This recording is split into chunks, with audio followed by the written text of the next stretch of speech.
बिहार में voter list के विशेष गहन पुनरीक्षण यानी एसआईआर अभियान और वोट चोरी जैसे आरोपों को लेकर चुनाव आयोग के खिलाफ विपक्ष यानी कि इंडिया गठबंधन ने मोर्चा खोल रखा है। इस बीच एक बड़ी खबर निकलकर सामने आ रही है। खबर यह है कि विपक्षी दल मुख्य चुनाव आयुक्त ज्ञानेश कुमार को हटाने के लिए महाभियोग प्रस्ताव लाने पर विचार कर रहा है। सूत्र के अनुसार विपक्षी दलों ने सोमवार सुबह संसद भवन में एक बड़ी बैठक की है, जिसमें चुनाव आयोग प्रमुख को हटाने के प्रस्ताव पर चर्चा की गई। कांग्रेस के राज्यसभा सांसद सैयद नसीर हुसैन ने कहा कि पार्टी लोकतंत्र के सभी संवैधानिक हथियारों का इस्तेमाल करने को तैयार है। उन्होंने कहा, जरूरत पड़ी तो हम लोकतंत्र के तहत उपलब्ध सभी हथियारों का इस्तेमाल करेंगे। अभी तक महाभियोग पर कोई औपचारिक चर्चा नहीं हुई है, लेकिन अगर जरूरत पड़ी तो हम कुछ भी कर सकते हैं। ऐसे में बड़ा सवाल यह है कि क्या मुख्य चुनाव आयुक्त के खिलाफ महाभियोग प्रस्ताव लाया जा सकता है और इसकी प्रक्रिया क्या है। भारतीय संविधान में मुख्य चुनाव आयुक्त यानी कि सीईसी और चुनाव आयुक्तों को हटाने की प्रक्रिया स्पष्ट रूप से तय है।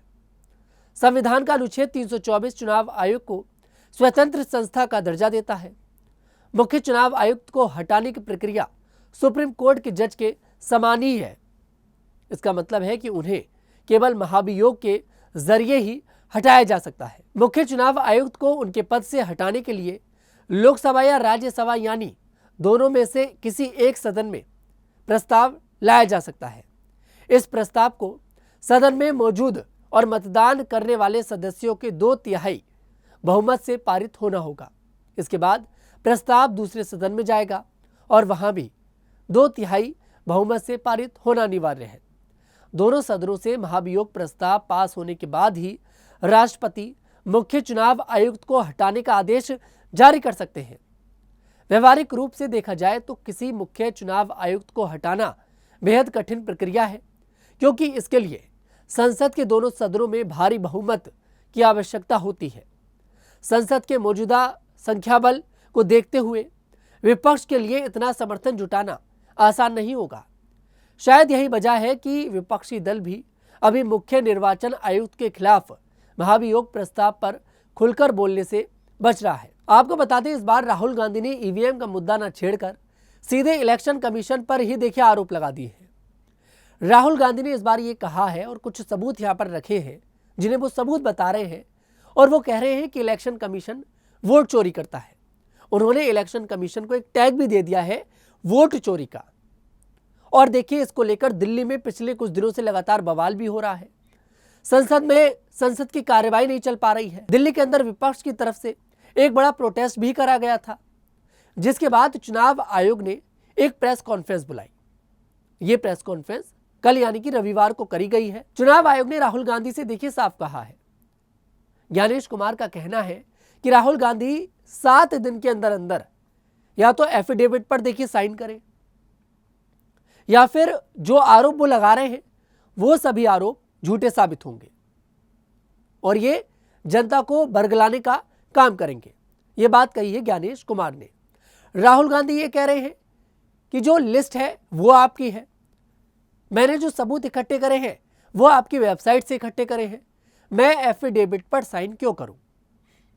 और विपक्ष ये भी कह रहा है कि अगर आप राहुल गांधी से एफिडेविट पर साइन करने की बात कह रहे हैं तो आप अनुराग ठाकुर से क्यों नहीं कह रहे, क्योंकि अनुराग ठाकुर ने भी यह आरोप लगाया कि राहुल गांधी वायनाड में वोट चोरी से जीते हैं, उन्हें फर्जी वोट पड़े हैं। वो ये कह रहे हैं कि चुनाव आयोग यहां पर अनुराग ठाकुर से एफिडेविट पर साइन करने के लिए क्यों नहीं कह रहा है।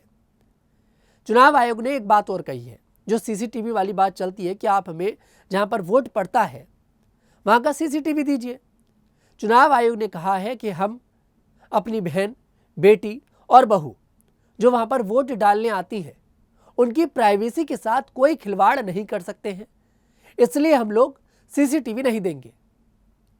और चुनाव आयोग ने यह भी कहा कि 2019 में सुप्रीम कोर्ट ने भी साफ मना कर दिया है कि सीसीटीवी देने की कोई जरूरत नहीं है।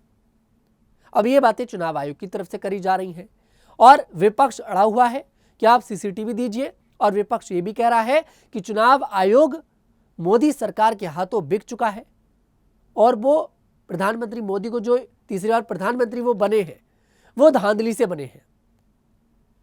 राहुल गांधी कह रहे हैं कि 25 से 30 सीटों पर एक बड़ी धांधली हुई है, वो भी इलेक्शन कमीशन के द्वारा कराई गई है। हालांकि इलेक्शन कमीशन ने अपनी प्रेस कॉन्फ्रेंस में सभी पत्रकारों के खुलकर जवाब दिए और राहुल गांधी के सवालों के भी जवाब दिए। लेकिन अभी भी अगर राहुल गांधी को कोई दिक्कत है तो वह एफिडेविट पर साइन कर दे, ये बात चुनाव आयोग लगातार कहता हुआ नजर आ रहा है। जिसके बाद विपक्ष की एक बड़ी बैठक संसद के अंदर करी गई है, जिसको लेकर कहा जा रहा है कि चर्चा ये भी हुई है कि मुख्य चुनाव आयुक्त ज्ञानेश कुमार के खिलाफ यहां पर महाभियोग प्रस्ताव विपक्ष ला सकता है।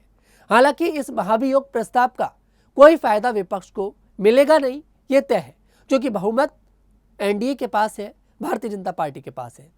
फिलहाल इस पर आपकी क्या राय है, कमेंट सेक्शन में जरूर बताइएगा। मैं तनुज दीक्षित फिर आपसे मुलाकात करूंगा, तब तक के लिए हमारे साथ देखते रहिएगा न्यूज़ 15।